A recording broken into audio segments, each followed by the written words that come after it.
Shalom,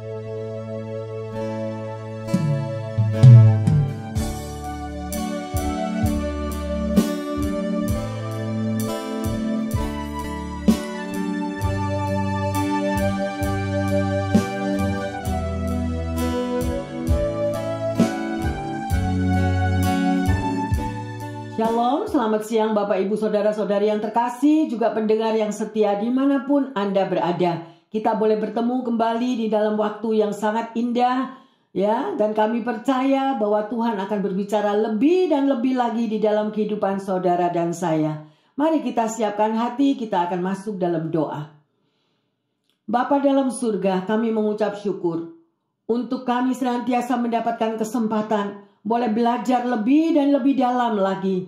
Roh Kudus yang akan mengurapi setiap kami, Roh Kudus yang akan membuka setiap hati kami, sehingga apa yang Engkau taburkan dalam firman-Mu akan menjadi berkat dan kekuatan bagi setiap umat-Mu. Terima kasih Bapa, inilah waktu-Mu, dan kami mau siap untuk belajar apa yang Engkau katakan. Di dalam nama Tuhan Yesus, hamba berdoa. Yang percaya untuk siap mau diajar mengatakan, amin, amin, amin. Yang terkasih, judul daripada tema kita pada siang hari ini adalah jangan salah bereaksi. Ya, kalau sampai ada perkataan jangan salah bereaksi, berarti ada di dalam waktu-waktu tertentu kita bisa emosi dan kita bisa salah untuk merespon atau salah untuk bereaksi, betul? Ya, pertanyaannya adalah siapa yang tidak pernah mengeluh, kecewa atau bersungut-sungut? Ya, karena ada sesuatu barangkali yang terjadi. Ya, setiap kita saya rasa pasti ada yang pernah mengeluh. Ya, bahkan ada yang habit, ya dipakai sebagai satu kebiasaan. Dikit-dikit mengeluh, dikit-dikit komplain, dikit-dikit gak bisa menerima keadaan yang sedemikian. Tapi mari, ya kita mau belajar apa yang Yesus mau ajarkan di dalam firman-Nya. Ya, tidak peduli kapan waktu dan keadaannya apapun. Ya, sebagai manusia kita lebih cenderung untuk kita mengeluh di dalam menghadapi hal-hal yang kita tidak sukai. Ya, sedemikian rupa. Ada orang yang berkata, "Loh Bu Pendeta, keluhan itu kan manusiawi. Orang yang mengeluh itu biasa." Ya, ada orang yang sedemikian rupa. Ya, suatu tindakan yang kita anggap kecil dan kita anggap itu tidak dosa. Ya, tetapi kita harus memahami bahayanya hidup di dalam keluhan-keluhan. Ya, mari kita baca bersama-sama di dalam Yudas 1 ayat 14 sampai 16. Juga tentang mereka Henok, keturunan ketujuh dari Adam, telah bernubuat katanya, sesungguhnya Tuhan datang dengan beribu-ribu orang kudusnya, hendak menghakimi semua orang dan menjatuhkan hukuman atas orang-orang fasik, karena semua perbuatan fasik yang mereka lakukan, dan karena semua kata-kata nista yang diucapkan orang-orang berdosa yang fasik itu terhadap Tuhan. Mereka itu orang-orang yang menggerutu dan mengeluh tentang nasibnya. Hidup menuruti hawa nafsunya, tetapi mulut mereka mengeluarkan perkataan-perkataan yang bukan-bukan, dan mereka menjilat orang untuk mendapat keuntungan. Ya, dengan jelas kita sampai ada kata-kata yang sedemikian. Karena Tuhan itu nggak suka. Ya, sebenarnya Tuhan itu nggak suka orang-orang yang suka mengeluh atau kata-kata yang tidak senonoh sedemikian rupa. Ya, di dalam bacaan firman Tuhan yang kita hari ini kita mau belajar, itu yang kita lihat adalah bagaimana keadaan bangsa Israel, di mana Tuhan pernah sangat marah karena mereka mengeluh. Ya, mereka ingin sekali makan daging, ya, sampai mereka mulai menangis. Di mana daging itu untuk kita? Saudara bisa baca di dalam kitab Bilangan 11 nanti ya. Mereka merindukan masa-masa ketika mereka berada di Mesir. Ya, bangsa Israel ini terus mengeluh dan mengeluh tatkala menghadapi berbagai kesukaran. Ya, jadi keluhan-keluhan itu menyebabkan mereka tidak bisa menikmati janji Tuhan. Ya, untuk memasuki tanah perjanjian. Ayo kita mau lihat. Ya, juga di dalam 1 Korintus 10 ayat yang ke-10. Dan janganlah bersungut-sungut, seperti yang dilakukan oleh beberapa orang dari mereka, sehingga mereka dibinasakan oleh malaikat maut. Nah, yang terkasih, ayo camkanlah kata-kata ini. Kalau Anda rajin membaca firman Tuhan, Anda akan tahu betapa bahayanya orang yang komplain, orang yang bersungut-sungut, orang yang selalu tidak bisa terima keadaan, tidak bisa berterima kasih atau mengucap syukur, ya, sehingga mereka dibinasakan oleh malaikat maut. Jadi berarti apa yang terkasih? Bersungut-sungut itu akan mengundang roh maut. Ya, jadi berkat kita tertahan, berkat kita mati, dan itu adalah yang dikatakan sebagai maut. Ya, apapun yang Tuhan sudah rencanakan di dalam hidup saudara dan saya itu begitu indah, tetapi berakhir dengan kegagalan, berakhir dengan maut. Padahal mungkin Anda katakan, saya kan nggak sadar pastor, saya kelepasan, nggak sadar saya ngomel, nggak sadar saya komplain. Nah ini sekarang camkan 1 Korintus 10 ayat 10, bahayanya sangat sedemikian rupa. Ya, oleh karena itu sangat tragis. Ya, jangan menganggap perkara mengeluh itu biasa. Ya, ternyata itu memiliki dampak yang begitu besar di dalam kehidupan kita. Ya. Firman Tuhan juga mengingatkan saudara dan saya bahwa sesungguhnya suatu saat Tuhan hendak menghakimi semua orang berdosa. Ya, termasuk orang-orang yang menggerutu dan mengeluh tentang nasibnya. Seperti tadi yang kita sudah baca di dalam Yudas 1, 14 sampai 16. Ayo, mari kita mau belajar untuk kita mampu bersyukur di dalam situasi yang tidak enak sekalipun. Memang tidak mudah. Ya, tapi kita harus belajar mendisiplin diri, ya. Tanpa bersyukur dalam segala keadaan, kita diajarkan sungguh sesuatu yang akan bisa mendatangkan kebaikan. Ya, sesuatu yang mengecewakan itu bisa berubah menjadi sesuatu yang baik atau yang indah kalau kita mampu mengucap syukur. Ya, oleh karena itu saya menghimbau mulai hari ini kita terus mau belajar firman Tuhan. Dan kita mau belajar untuk tidak bersungut-sungut, ya, yang terkasih. Ya, lebih baik menenangkan hati, berdiam diri, atau ada yang sebagian memasang lagu pujian kalau kita tidak bisa memuji karena hatinya lagi jengkel, hati lagi panas, hati lagi emosi yang sedemikian rupa. Ya, mari kita mau melihat di dalam Bilangan 13 ayat 1 sampai 3. Tuhan berfirman kepada Musa, "Suruhlah beberapa orang mengintai tanah Kanaan yang akan kuberikan kepada orang Israel. Dari setiap suku nenek moyang mereka haruslah kau suruh seorang, semuanya pemimpin-pemimpin di antara mereka." Lalu Musa menyuruh mereka dari padang gurun Paran. Sesuai dengan titah Tuhan, semua orang itu adalah kepala-kepala di antara orang Israel. Di sini kita bisa melihat, ya, yang terkasih, kalau ada beberapa daripada teman-teman kita yang sudah pernah pergi ke Israel, mereka akan melihat ada satu padang gurun yang bernama padang gurun Paran. Ya, kalau dilihat di peta, ada beberapa kejadian penting yang ada di situ. Ya, salah satunya adalah pada waktu Musa memukul batu di padang gurun Paran ini, dan disitulah Tuhan marah. Ya. Dan Musa tidak boleh lagi masuk ke tanah perjanjian. Tuhan mengutus Musa untuk mengirim 12 pengintai di sini, yang merupakan titik penentuan, ya, sedemikian rupa, di mana Tuhan tidak mengizinkan yang 10 orang itu masuk, tetapi hanya 2 orang yang masuk. Saudara bisa baca, ya. Oleh karena itu, padang dikatakan padang gurun Paran ini sebetulnya suatu tempat penentuan. Suatu tempat di mana Tuhan beracara. Di dalam Bilangan 13 ayat 27 sampai 29 saya baca. Mereka itu disuruh mengintai, ya, yang terkasih 12 orang pengintai ini, ya. Ada yang sebagian mengatakan tempat itu berlimpah-limpah susu dan madunya. Begitu indahnya. Tapi, nah ini loh, ada tapinya. Nah, masih ada komplainnya. Ya.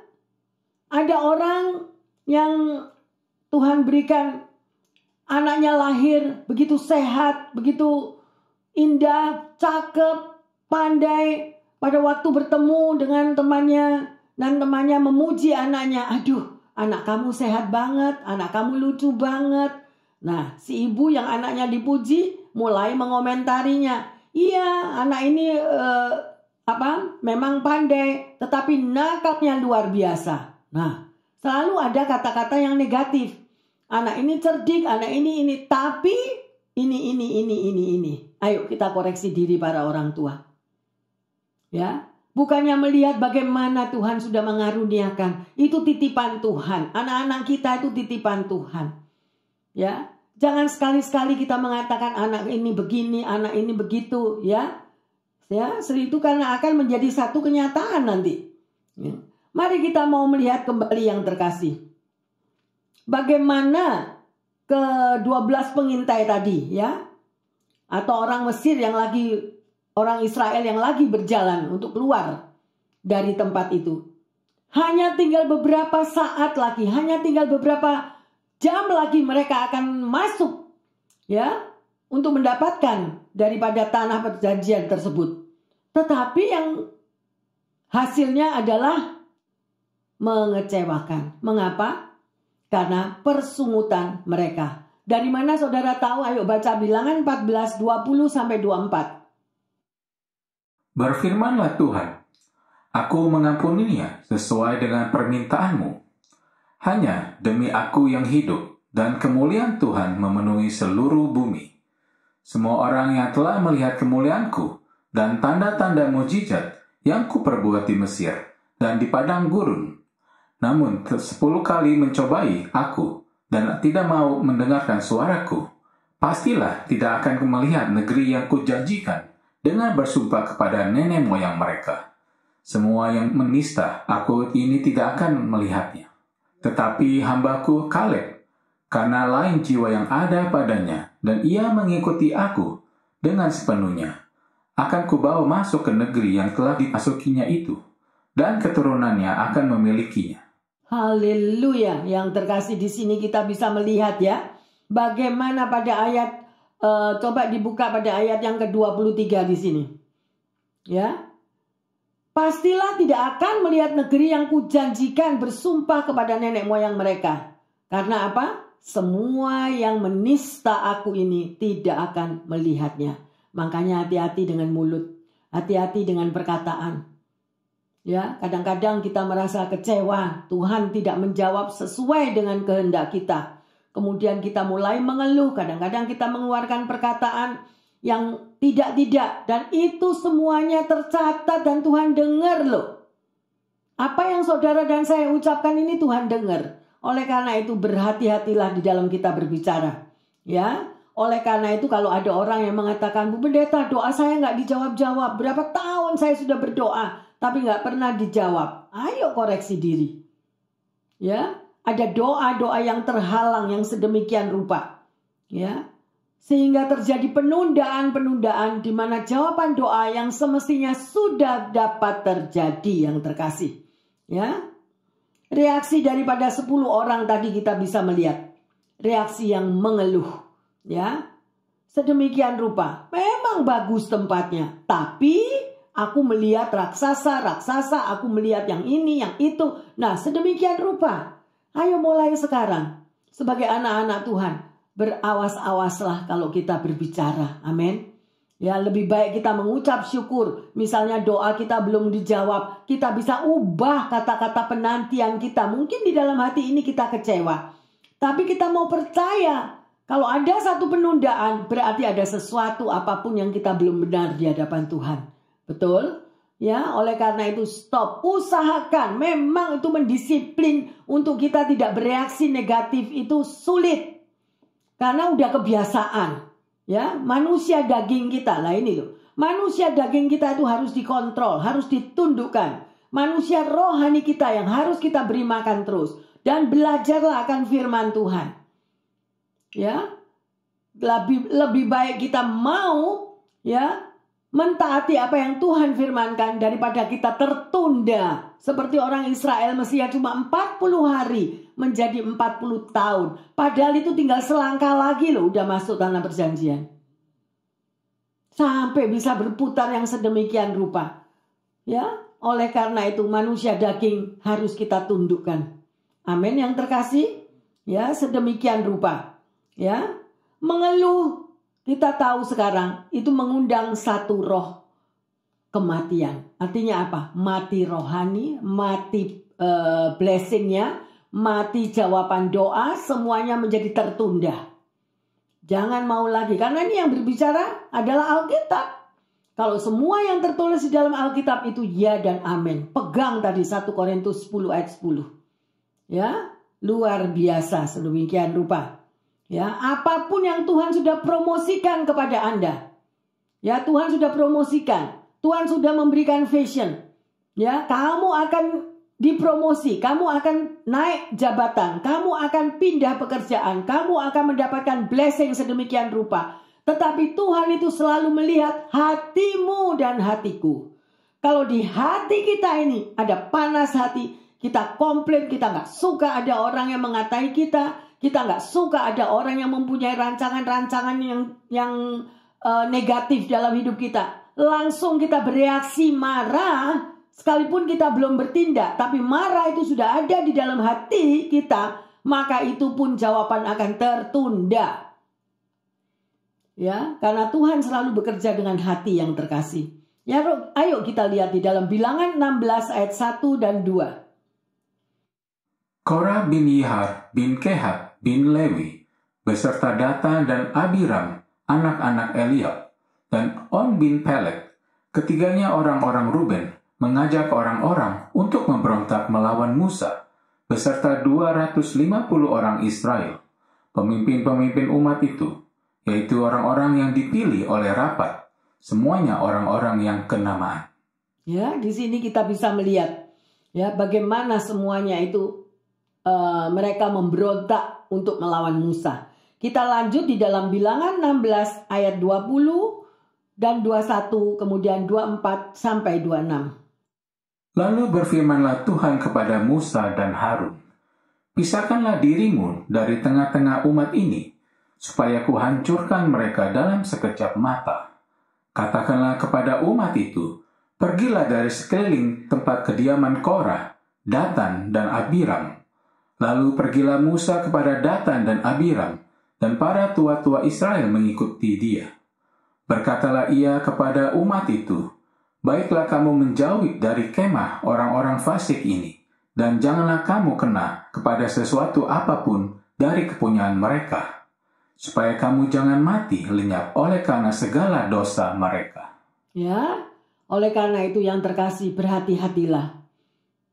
Berhati-hati di dalam perkataan kita. Berhati-hatilah kalau kita membenci seseorang. Berhati-hatilah kalau kita itu mengata-ngatai orang lain hanya untuk memuaskan ya daging kita, hanya untuk memuaskan. Kita merasa puas kalau bisa memaki-maki. Kita bisa puas kalau kita gebrak-gebrak. Ya, itu semuanya tercatat di dalam Tuhan.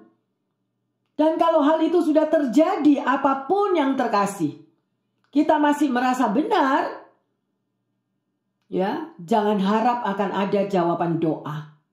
Jangan harap ada promosi di dalam kehidupan. Jangan harap yang terkasih. Ya, karena ini firman Tuhan. Oleh karena itu kita diajar sebagai anak-anak Tuhan. Kita ini adalah seorang murid yang mau diajar dan dididik dan dibentuk. Kalau untuk mau diberitahu aja, kita sulit. Ya, selalu membantah, selalu ada alasan, selalu ada pemberontakan. Ada harga yang harus dibayar. Demikian kita lihat tadi daripada Korah, Datan, dan Abram yang memberontak, ngomel dia melawan hamba Tuhan, yaitu Musa dan Harun. Ya, padahal sudah diingatkan oleh Tuhan. Mari kita lanjut di dalam Mazmur 105 ayat yang ke-15. Jangan mengusik orang-orang yang kuurapi, dan jangan berbuat jahat kepada nabi-nabiku. Haleluya. Di sini aja kita bisa melihat. Ya, ini juga tertulis. Untuk menjadi seorang hamba Tuhan aja yang benar itu sudah sulit, tanggung jawab begitu besar. Tetapi kalau kita mau membimbing, mau mendidik, ya, mau mendisiplin, mereka marah, mereka akan berurusan dengan Tuhan. Seperti dengan adanya Korah, Datan, dan Abiram tadi. Ya, oleh karena itu firman Tuhan itu sangat-sangat luar biasa untuk membimbing di dalam kehidupan Anda dan saya. Ya, sehingga perjalanan kita naik ke atas bersama Tuhan itu menjadi apa, saudara? Mulus, tidak tersendat-sendat, tidak tertahan-tahan. Berkat-berkat kita tidak terstop atau tertunda hanya karena kita mau memuaskan kedagingan kita, ya. Sedemikian rupa.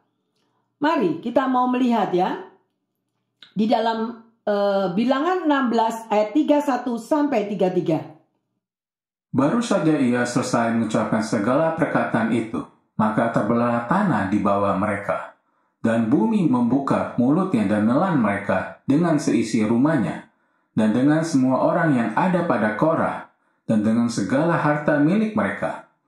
Demikianlah mereka dengan semua orang yang ada pada mereka turun hidup-hidup ke dunia orang mati, dan bumi menutupi mereka, sehingga mereka binasa dari tengah-tengah jemaat itu. Tahu akibatnya yang terkasih? Makanya jangan sombong. Rendahkanlah diri kita di bawah kaki Allah. Rendahkanlah diri kita. Lebih baik kita rendah hati daripada kita menjadi orang yang sombong. Firman Tuhan juga mengatakan, kesombongan adalah awal dari kehancuran. Memang kita puas kalau kita bisa melawan orang lain. Memang kita senang kalau kita bisa selalu ada jawaban. Ayo koreksi diri Bapak Ibu Saudara-saudari yang terkasih, para teenager juga. Ya, kalau Anda mendengarkan akan firman Tuhan ini, kalau Anda ditegur, Anda diingatkan, bukan untuk menjatuhkan, tetapi untuk mengingatkan. Ya, tetapi kalau enggak puas, selalu ada jawaban. Pernah enggak saudara punya teman yang sedemikian? Ya, sudah jelas-jelas kalau hal itu keliru atau itu tidak benar. Masih selalu ada pembelaan diri atau selalu ada jawaban. Ya, itu banyak kali saya temui. Ya, dan hal-hal yang sedemikian rupa yang terkasih, jangan kita merasa kecewa atau apa. Itu mata Tuhan dengar, mata Tuhan melihat dan telinga Tuhan dengar. Ya, dan firman Tuhan juga mengatakan, berbahagialah engkau yang direndahkan, maka Tuhan yang akan tinggikan. Berarti apa? Berarti Tuhan yang akan ambil alih. Ya, Tuhan yang akan menjadi pembela di dalam kehidupan Anda dan saya. Ya, jadi sekali lagi yang terkasih, penghakiman Tuhan itu diukur daripada perkataan kita yang keluar. Ya, apa yang kita keluarkan kita nggak bisa jaga emosi atau kita nggak bisa puas pokoknya bisa jawab. Nah, itu mungkin orang yang Anda sakiti, mungkin pemimpin Anda yang Anda sakiti, diam aja, tapi hatinya sakit. Tapi Anda sudah terlihat, sudah tertulis di kitab kehidupanmu. Ya, sedemikian rupa. Oleh karena itu, mari jangan menggerutu, karena kalau kita menggerutu kita ditimpa oleh malaikat maut sedemikian rupa. Ya, penghakiman yang terakhir itu masih ada yang terkasih. Ya. Sekali lagi saya mau katakan, orang yang menggerutu serem, ya, serem banget itu apa yang Tuhan akan lakukan. Ya, penghakiman akhir mereka itu ada. Ya, neraka itu masih ada yang terkasih. Ya, oleh karena itu mari belajarlah firman Tuhan. Nikmatilah pengajaran daripada firman Tuhan. Dengarkanlah para mentor Anda. Ya, supaya hidup kita ini terpimpin, ya, berjalan kita dengan semua apa yang dapat kita lakukan, sekalipun begitu sulitnya, cuma ada satu kunci yang terkasih. Saya sudah belajar itu berkali-kali, nggak gampang, tidak mudah. Mengubah kesakitan menjadi pujian. Mengubah kekecewaan menjadi pujian. Harus itu. Pertama kali begitu sulit, tapi saya paksa. Saya paksa dan saya harus paksakan. Karena apa? Karena saya tahu bahwa Anda semua sebetulnya tahu, kalau Anda sebagai pembaca firman Tuhan yang setia dan mengasihi Tuhan, Anda pasti mau belajar apa yang dikatakan firman-Nya. Ya, jadi pengucapan syukur itu membawa kuasa mujizat terjadi. Saya punya satu pengalaman, ya, yang terjadi pada waktu anak saya yang terkecil pada usia 3 tahun. Ya, pada waktu itu saya masih belum benar-benar seperti saat ini. Tapi saya tahu bahwa Tuhan itu adalah pembuat mujizat. Pada jam 1 pagi, anak saya yang terkecil masih berumur 3 tahun. dalam keadaan panas tinggi, dia mengeluarkan darah dari mulut, hidung, dan telinga. Ya, ini keluar darah semua. Dalam keadaan panik itu di rumah. Kemudian saya telepon dokter dan dokter datang di rumah, ya. Apa yang dikatakan dokter? Dokter mengatakan, ibu, anaknya ibu ini dalam keadaan koma. Harus segera dibawa ke rumah sakit. Dia dalam keadaan koma karena ini dah keluar semua. Sedemikian rupa. Dan semua pada panik yang ada di rumah. Tapi tiba-tiba ada suara Tuhan berkata kepada saya, diam dengan tinggal, tenang, dan bersyukur terletak kekuatanmu. Akhirnya saya menyuruh semua orang keluar dan saya masuk ke kamar, saya kunci, saya berlutut, saya gendong anak itu, kemudian saya serahkan kepada Tuhan. Saya bilang, Tuhan, anak ini adalah pemberian daripada Engkau. Dan pasti Engkau mempunyai rencana di dalam kehidupan anak ini, Tuhan. Kalau Engkau sudah memberikan kepadaku, Tuhan, aku percaya bahwa yang terbaik yang akan terjadi bagi anak ini. Aku mengucap syukur dan aku kembalikan di dalam tangan Tuhan. Aku percaya, Tuhan. Aku mengucap syukur bahwa sesuatu mujizat akan terjadi. Karena anak ini adalah milikmu. Engkau tidak pernah merancangkan kecelakaan. Karena Engkau sudah memberikan. Saya pegang itu. Tuhan kalau sudah kasih itu enggak 50%. Tuhan itu kalau kasih kepada setiap kita itu 100%. Tapi bisakah di dalam mulut kita itu kita mengucap syukur atau kita bisa ngomel, Tuhan kenapa anak ini sudah sakit kayak gini, Engkau kasih aku anak yang sakit ini, gimana ini? Panik gak karu-karuan. Panik keluar perkataan-perkataan yang negatif. Ya, sedemikian rupa. Karena orang panik pasti gak bisa pikirannya menjadi benar. Pikirannya pasti panik juga. Kita ngomel. Dikasih anak sakit lagi ini gimana ini. Terus mulai menyalahkan suami, menyalahkan siapa aja. Sedemikian rupa. Tapi saya tutup pintu dan saya bersyukur Tuhan kalau Engkau sudah kasih anak ini kepadaku. Tuhan aku percaya. Aku kembalikan lagi di dalam tangan-Mu yang terbaik yang akan terjadi bagi anak ini. Akhirnya saya lap semuanya. Saya ganti bajunya. Saya apa. Kemudian anak ini tidur. Jenny ini tidur. Jam 4 pagi. Dia turun dari ranjang. Dan dia bilang, Mama lapar. Jam 4 pagi, hanya selang 3 jam. Masih gak percaya akan kuasa Tuhan? Kuasa Tuhan itu luar biasa yang terkasih. Kuasa mengucap syukur. Ya, saya gak tahu keberadaan saudara pendengar yang setia di rumah. Apa yang Anda hadapi? Kesulitan ekonomi, kebangkrutan, tidak ada pekerjaan, anak yang sakit atau apapun. Nomor 1, jangan komplain. Stop, jangan bersungut-sungut. Stop, katakan, Tuhan, I don't understand, but I trust you. Lebih baik kita katakan sedemikian, Tuhan aku gak ngerti. Aku gak ngerti kenapa ini silih berganti, gak ngerti. Hanya orang yang mengalami yang bisa cerita. Kalau orang tidak pernah mengalami nggak bisa ngomong. Karena mengalami dan karena melihat apa di dalam keadaan tekanan begitu rupa. Ya, tekanan ada tekanan. Tapi Tuhan mau di dalam tekanan yang sedemikian rupa kita percaya pada Tuhan. Karena nafas hidup kita ini dari Tuhan. Kadangkala yang terkasih, sebagai anak-anak Tuhan, semuanya diberkati, semuanya limpah, semuanya aman, mereka tidak akan pernah melihat Tuhan. Makanya sampai dikatakan, orang kaya sulit masuk surga. Benar? Why not? Di mana hartamu berada, di situ hatimu juga berada. Oleh karena itu berhati-hatilah. Belajarlah, ya. Seperti siapa itu? Pendiri daripada Apple komputer, Steve Jobs. Nah, apapun sampai pada hari-hari di mana dia di hospital, dia katakan, Tuhan, aku serahkan semua hartaku kepadamu, asal Engkau memberikan aku masih nafas kehidupan. It's too late. Tuhan gak bisa disogok yang terkasih. Hati-hati. Saya mau ingatkan di sini, saya tidak akan membahas tentang baptisan api. baptisan api itu ada yang terkasih. Dan saya sering mendampingi mereka-mereka yang menjalani di dalam baptisan api.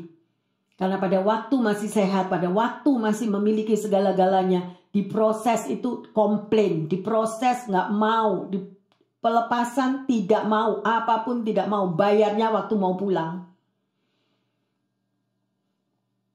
Kalau sudah napas seperti kereta api, lidah keluar sampai ke dada, puluhan pendeta sudah mengelilinginya, tetap gak bisa jalan.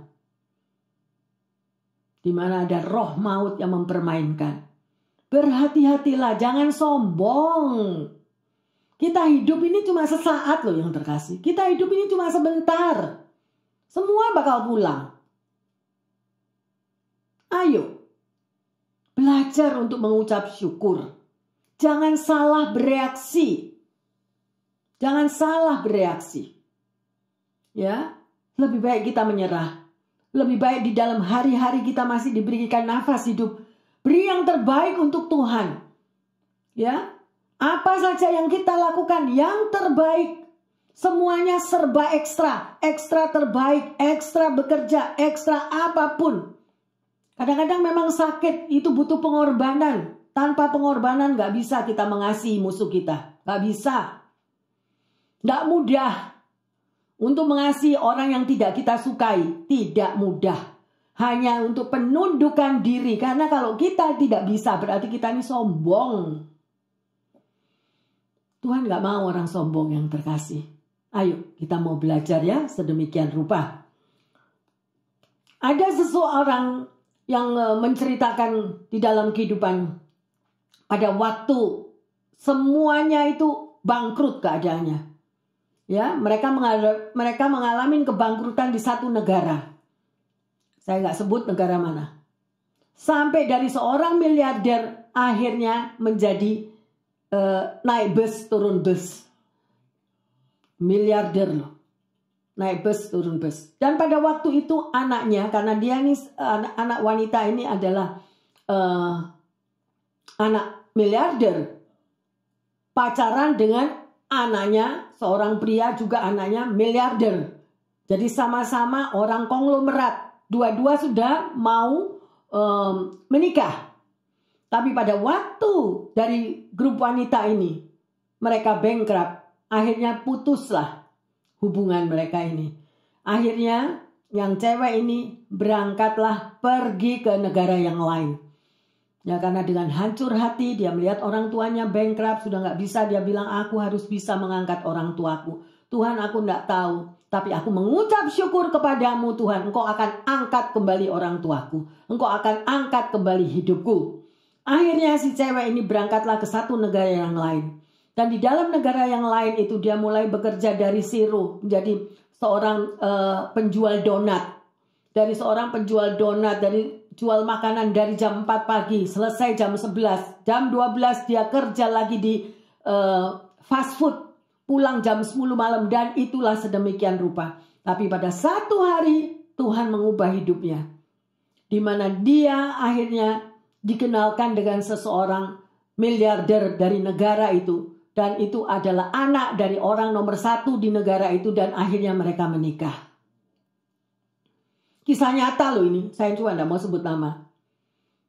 Kisah nyata. Tapi ada hal-hal yang harus kita bayar, masuk padang gurun yang begitu parah. Tapi di mana mereka begitu dihina habis-habisan, mereka tetap bisa mengucap syukur. Tuhan, aku percaya satu hari Engkau akan membuat indah dalam hidupku. Akhirnya mereka nggak tahu Tuhan angkat toh dengan cara yang bagaimana. Ya. Anaknya yang putri tadi berangkat ke luar negeri, dari seorang bekerja di tukang donat sampai di restoran, sampai satu hari Tuhan angkat hidupnya. Dan itu benar-benar ada. Biarlah hidup kita ini dipromosikan oleh Tuhan yang terkasih. Jangan memakai kekuatan kita sendiri. Oleh karena itu berhati-hatilah. Jangan merendahkan orang yang lagi terpuruk. Karena hidup itu bisa diubah. Betul? Hidup itu bisa di bawah, bisa di atas. Jangan menghina orang. Jangan merendahkan orang. Ya. Karena kita tidak tahu bagaimana nasib orang itu nanti. Karena setiap daripada kita biji mata Tuhan. Kalau kita benar-benar mengasihi Tuhan. Ada amin yang terkasih? Jadi sekali lagi saya katakan, gantilah segala komplain kita. Jangan salah bereaksi. Jangan lagi kita ini mau mengatakan sesuatu karena kita tidak puas kalau kita nggak maki-maki orang. Tidak puas kalau kita tidak gosip orang. Ya, tidak puas sedemikian rupa, apa saja selalu dikomplain. Sudah jadi bosi di atas segala bos. Nah, itu. Akhirnya apa? Nah, kita nggak tahu. Ya. Dan ada satu yang luar biasa yang terkasih. Saya mendapatkan satu cerita yang luar biasa indahnya. Aneh, tapi nyata. Aneh betul-betul bisa terjadi. Secara daging mata manusia, ya. Saya mendengar cerita ini dari seorang pendeta juga. Di dalam satu gereja itu ada seorang pria bujang, gantengnya luar biasa, kayak bintang film, ya. Dan semua wanita yang di situ, termasuk tante-tante, juga seneng sama dia. Bukan negatif ya. Seneng karena mau dijadiin mantu maksudnya. Ya, bukan buat si tante. Gantengnya luar biasa, juga kaya loh. Sedemikian. Kemudian di dalam gereja itu ada seorang wanita. Dia itu mau dibilang mau ngatain gimana? Jeleknya luar biasa. Ya, karena dia lahir cacat. Si wanita ini lahir cacat. Jadi mukanya tuh perot, matanya turun sebelah. Apapun bibirnya juga mencong, apa segala macam, pokoknya udah paling jelek. Tapi orang wanita ini cinta Tuhan. Cinta Tuhan luar biasa dan dia tetap melayani, dia tidak merasa rendah diri, dia tidak merasa malu atau apapun. Pokoknya dia selalu di mana-mana dia selalu mengagungkan Tuhan. Di dalam yang sedemikian rupa keadaan tersebut sudah mulai gosip tentang pria bujang yang ganteng luar biasa itu tadi. Oh, ini pasti gay. Kok kenapa ndak ada yang mau sama dia gitu ya? Dianggap homo, dianggap apapun. Karena kok tidak pernah mau dekat sama wanita gitu. Tetapi tiba-tiba satu hari muncullah sebuah undangan di gereja. Muncullah sebuah undangan di situ di mana dikatakan dalam undangan tersebut, pria yang cakep luar biasa kayak bintang film ini tadi menikah dengan wanita yang cacat ini tadi. Semua kaget kan? Kok bisa jadi sedemikian rupa? Ada apanya gitu?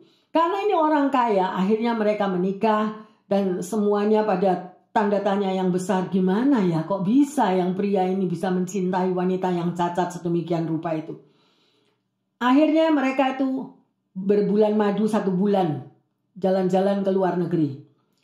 Pulang dari luar negeri, mereka itu pada datang diserbu sama teman-temannya, gimana bulan madu kamu, bagaimana indahnya luar negeri semuanya. Tapi dasar si pria ini nggak mau berbicara orangnya, ya. Dan si wanita ini adalah orang yang selalu melayani Tuhan, jadi dia udah biasa untuk berbicara dengan luas sedemikian. Akhirnya dia bercerita bagaimana bulan madunya itu begitu sangat indah, ya, sedemikian rupa. Dan akhirnya wanita ini tanya,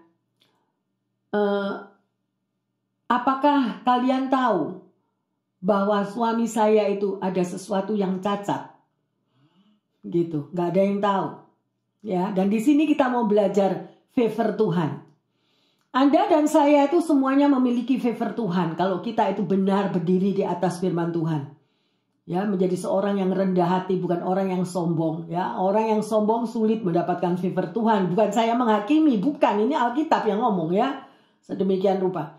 Dan akhirnya si istri tadi yang sudah jadi istrinya orang kaya ini tadi dia bilang, kalian nggak pernah tahu bahwa suami saya itu mempunyai cacat. Ada sesuatu yang cacat di dalam dirinya. Semua akhirnya kaget. Sampai pendetanya pun kaget. Tanya, cacat apa? Dan akhirnya si istri mengatakan, ya, dia cacat pada retina matanya. Jadi dalam matanya cacat. Jadi di dalam retina yang cacat yang sedemikian rupa itu, ya, apapun yang dia lihat sesuatu yang lempeng itu jadi berbelok.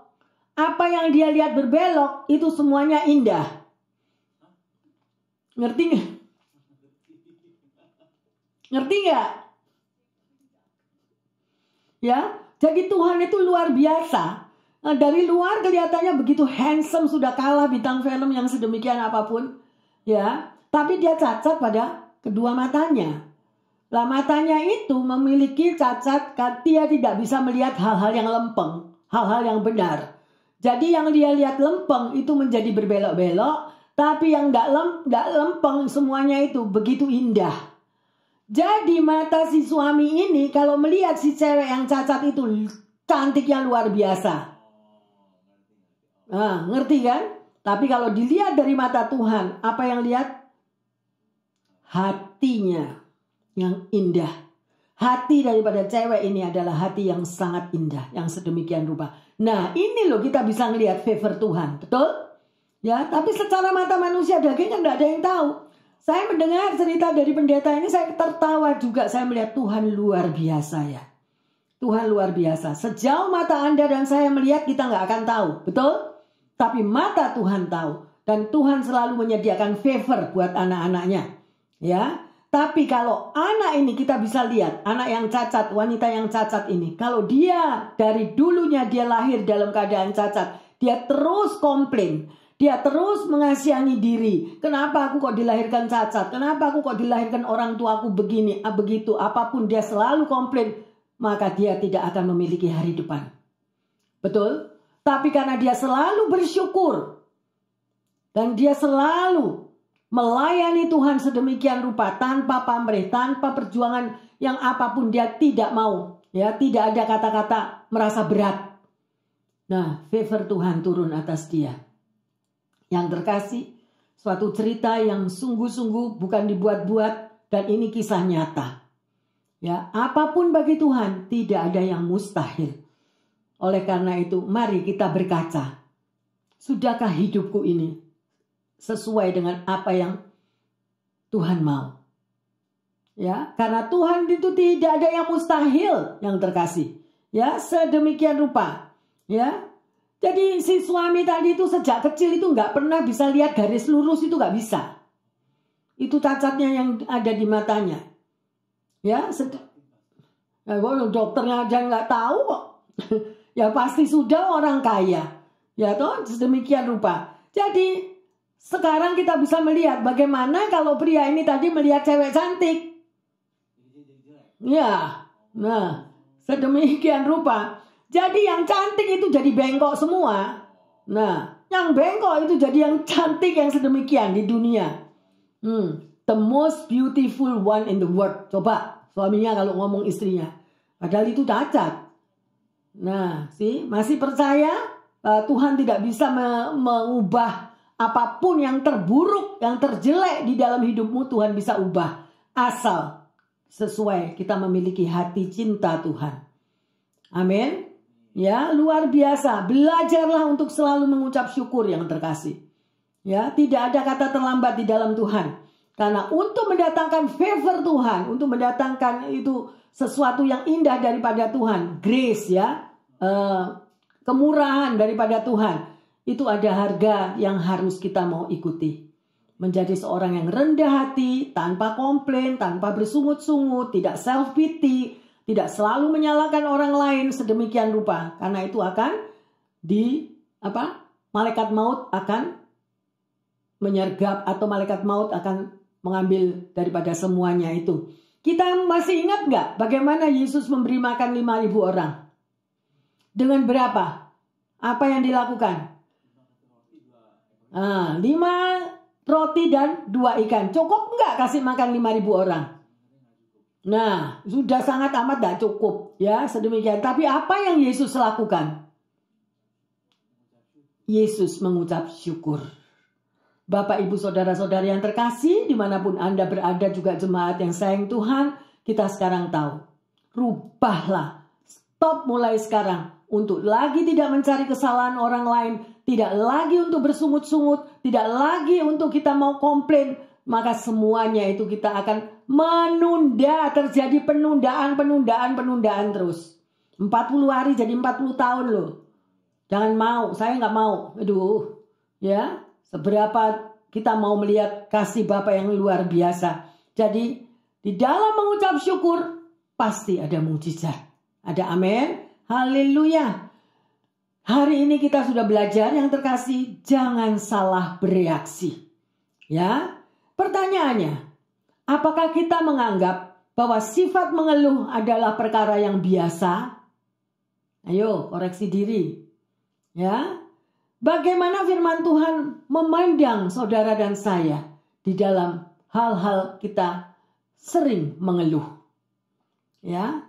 Dan sebagai ayat emas, ayo kita baca Kolose 3 ayat yang ke-17.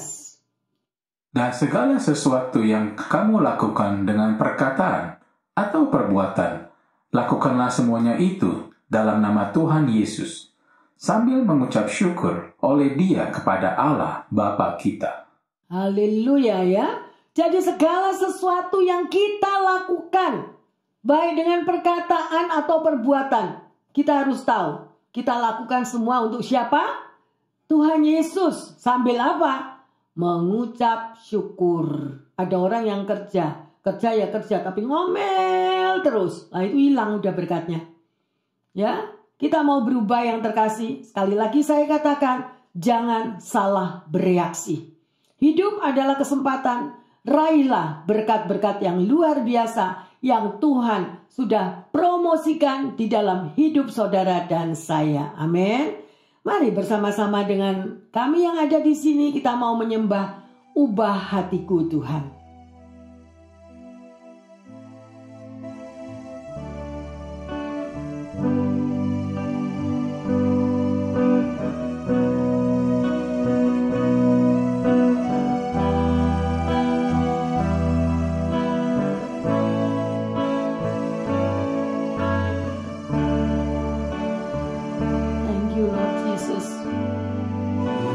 Hatiku seperti salju, benar Tuhan. Ubah hatiku seperti dirimu. Amin, haleluya. Engkau penjunan, ku tanda liat, bentuk jadikan, ini doaku. Terima kasih Tuhan. Ubah hatiku, Benar Yesus, ubah hati kami Bapa. seperti salju. Ubah hatiku seperti dirimu. Mari yang terkasih, biarlah lagu ini menjadi doa bagi setiap kita. Engkau penjunan, ku tanda liat, Yes Lord. bentuk jadikan, ini doaku. Haleluya Jesus.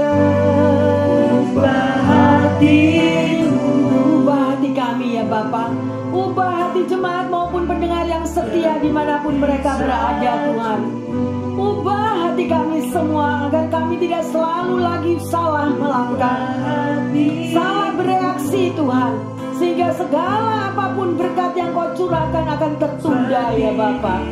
Terima kasih Tuhan. Terima kasih Yesus. ubah hatiku.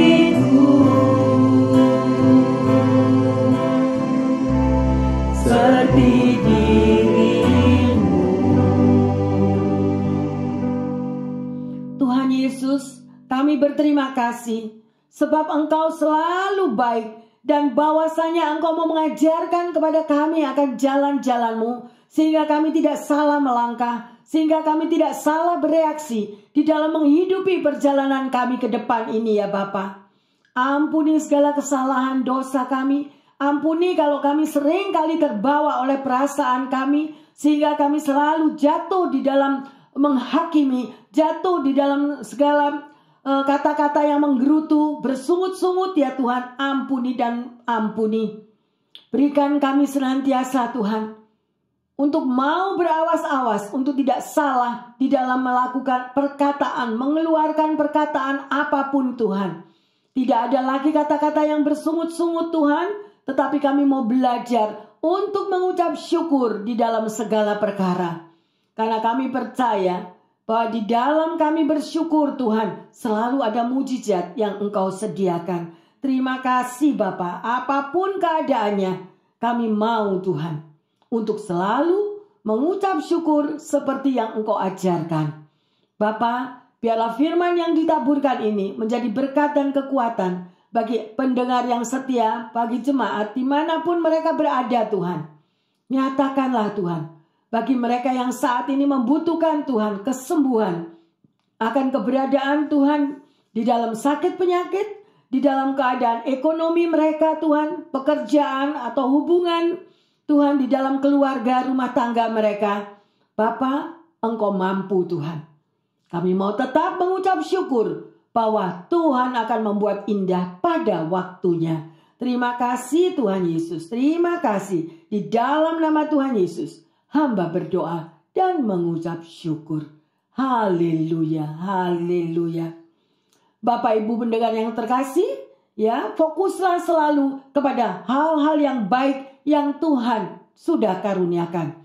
Lihatlah betapa baiknya Tuhan dan bersyukurlah.